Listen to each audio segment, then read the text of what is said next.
Buenos días, este es una presentación que se hace en colaboración con COSACO, la Coalición de Sabiduría COVID-19 de Puerto Rico y el laboratorio o el grupo de investigación de morbilidad y mortalidad en Penn State University.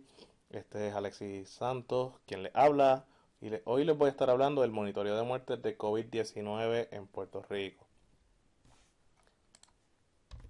Este monitoreo de muertes por cuestiones específicas es un asunto de suma importancia para las crisis de salud pública alrededor del mundo. En Puerto Rico el asunto pues ha sido objeto de mucha especulación, particularmente por la forma en la que el gobierno ha compartido limitada información. Tenemos casos sobre el huracán María que podríamos hablar largo y tendido. Esto pretende ser un clip corto, así que no voy a pasar mucho tiempo en ello.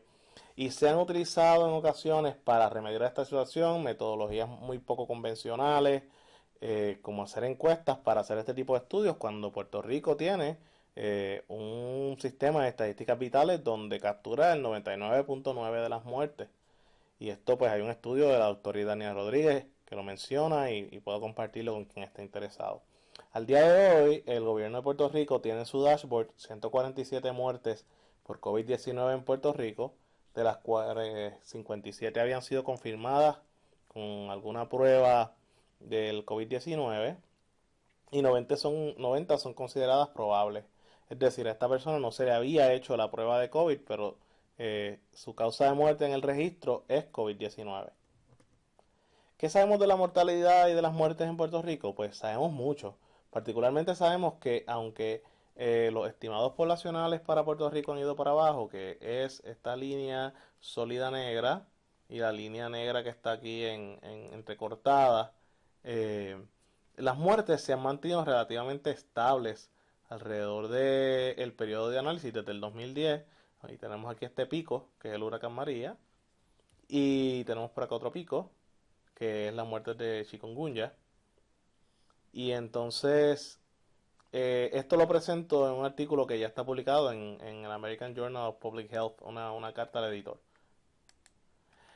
Y pues me llamó la atención el 31 de marzo un tuit de la periodista Tatiana Ortiz en los que menciona que ya había acumulación de cuerpos en algunas funerarias. Esto pues como lo dice Adrián Domenech de CREM del Caribe, que es para cremaciones, ¿no? Y entonces pues, ¿qué pasa? Que pues estamos en la misma disyuntiva. ¿Hay o no hay muertes en exceso? Pues mira, lo primero que tenemos que hacer es establecer qué es lo esperado. En Puerto Rico el promedio de muertes para febrero, marzo, abril y mayo se presenta en esta gráfica: 2.436 muertes para febrero, 2.505 para marzo, 2.292 para abril y 2.392 para mayo. Y correspondiente a ese promedio, pues tenemos unos umbrales que es como un rango donde realmente se rompió lo esperado. Es lo equivalente a un 95% de un intervalo de confianza. Y para febrero es 2.638, para marzo es 2.683, para abril es 2.423 y para mayo es 2.564. Así que utilizando estos datos uno puede hacer un assessment rápido de la situación. Y este pues es con el método que utilicé yo en mi artículo sobre el huracán María. Y pues lo que uno hace es que la diferencia del umbral, pues lo que uno consideraría unas muertes que son realmente en exceso de ese umbral, de un 95% de probabilidad, y ahí quedarían en 35. Pero si miramos la diferencia con el promedio, como algunos prefieren que se haga, para que el estimado no sea conservador, pues tenemos alrededor de 381 muertes en exceso para esos meses. En ocasiones, pues lo que se dice es, si hay exceso del umbral, esas son las muertes que vas a contar. Entonces, pues ahí entonces tendríamos que solamente se contarían las muertes en exceso del promedio para marzo, que serían 213. Y estos son los datos a la fecha del 17 de junio. Quiero hacer una salvedad: los datos de junio no deben ser analizados porque es un conteo, el conteo a la fecha es 907 muertes y en Puerto Rico mensualmente hay alrededor de 2.000 muertes por varias características de la población, que no es el objetivo de esta presentación corta y me queda un minuto y medio. Una de las preocupaciones que mucha gente ha presentado con este método que yo utilicé es que existen unos denominadores, unos población en riesgo. Pues yo ya había demostrado, ¿no? que las muertes se mantenían relativamente estables, pero se puede hacer el análisis y permitir que las muertes varíen con la población, como esperarían las personas. Y, y lo que voy a utilizar es el método que está utilizando el CDC para hacer sus evaluaciones de muerte y no voy a entrarle mucho en el detalle, pero simplemente se calcula el promedio de la tasa de mortalidad para los pasados años, se calcula su variación, se calcula el umbral, o sea, el 95%, el intervalo de confianza del 95%, y de ahí, con la población en riesgo, la población que hay en el momento en la isla, pues se saca lo esperado y el umbral. Ese método pues lo describen en este paper de Emerging Infectious Diseases, que lo hacen para el chikungunya en Puerto Rico del 2014 al 2015. Y ya estoy acabando. Y entonces lo que tenemos aquí, y aquí lo hice hasta desde enero, ¿no? Para ver qué podíamos considerar.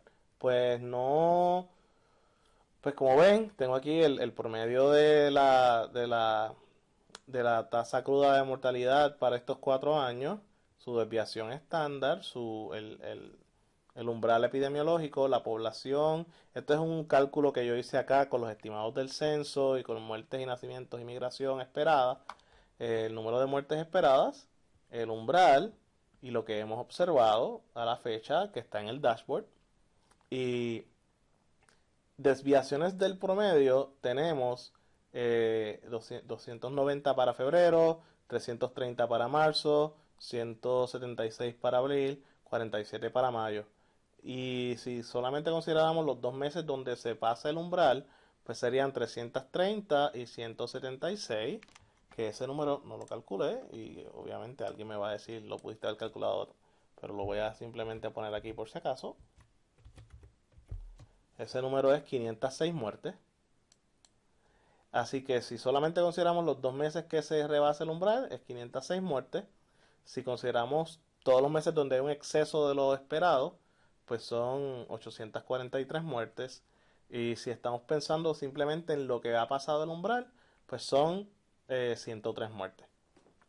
Eh, yo lo que concluyo en esta corta presentación es que hay evidencia empírica que indica que en Puerto Rico se han observado muertes en exceso, con un rango entre 100 y 800 muertes.